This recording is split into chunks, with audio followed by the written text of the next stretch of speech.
Hey bassists, this is the breakdown video for March of the metronome.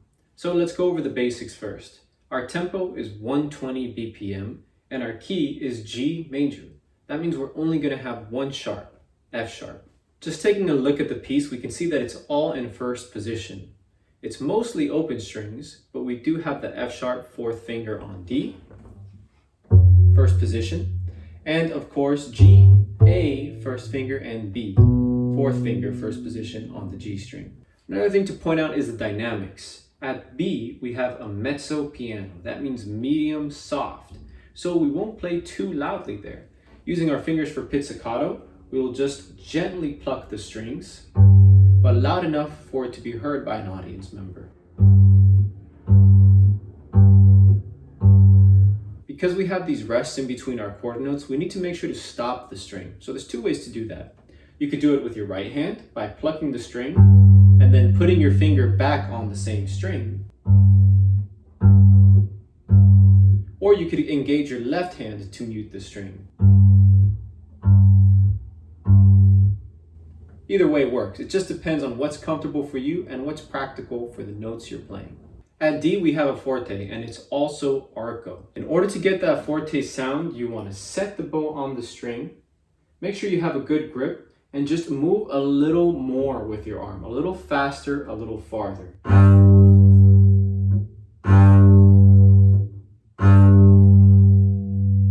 It's easy to force with the wrist, but it actually doesn't take a lot of pressure to get that big sound.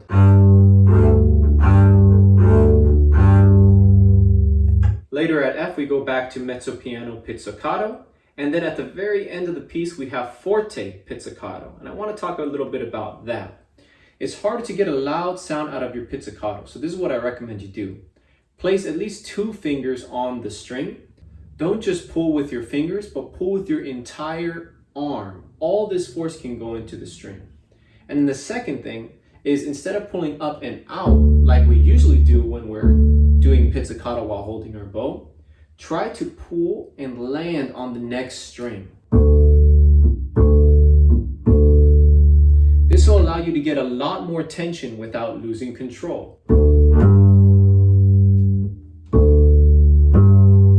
As opposed to,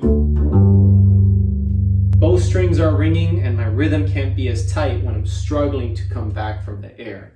So keep it close, land on the next string, and pull with your arm.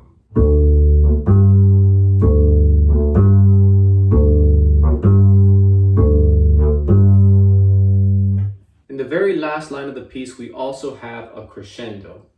Looking at it, we start our crescendo from mezzopiano on the A note of the second measure of the last line. We continue all the way through the G 2 measures later. Let's take a look at that. Here's the second measure of the last line. 1, 2, 3, 4. 1, 2, 3, 4. 1, 2, 3, 4. 1. So once again, we're going to transition from plucking softly and outward into pulling harder and into the next string from the G to the D. One more time, let's play that together. 1, 2, 3, 4. 1, 2, 3, 4. A little louder. 2, 3, 4. If we really exaggerate the difference, it'll be a lot more fun. There's only one really tricky fingering in this piece, and you see an example of it in the third measure of the second line, going from A to F sharp. We're going from first finger on the G string to fourth finger on the D string. It's very easy to lose our place when we're going between strings, so here's some advice. Keep your first finger down on the G string, and when you reach your fourth finger over, don't lose control of the G string. You can eventually transition over with your first finger, but otherwise, just stay put. You're going back to the A anyway in the next measure, so why take your first finger off of that string? You can still have your fingers work together and apply pressure while being on different strings. Let's take another look at the passage at D. Here we don't have rest between our quarter notes, we just have back-to-back quarter notes. This can be a little tricky with the bow as we're alternating down and up, and also changing strings from the G string on down to the D string on up. Let's practice just starting the strings. So set your bow first on the G string. Let it relax there while keeping your hand firm. Now when you pull, pull with your arm. Do that again.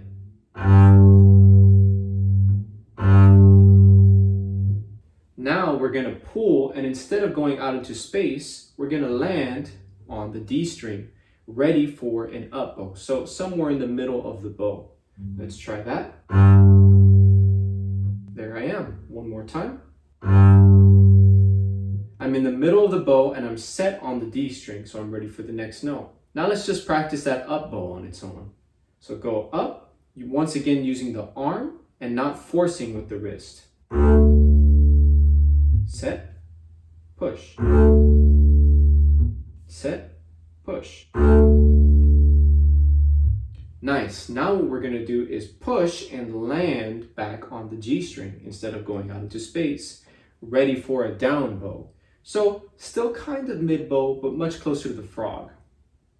Here we go. Up bow, land, and we're ready for our G. Land, and we're ready for our D. Land, and we're ready for our G.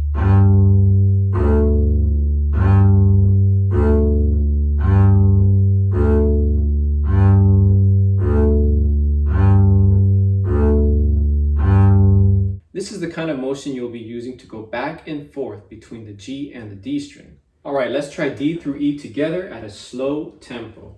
Here we go. Set your bow on your string, and remember to let the motion come from the arm. 1 and 2 and 3 and 4 and.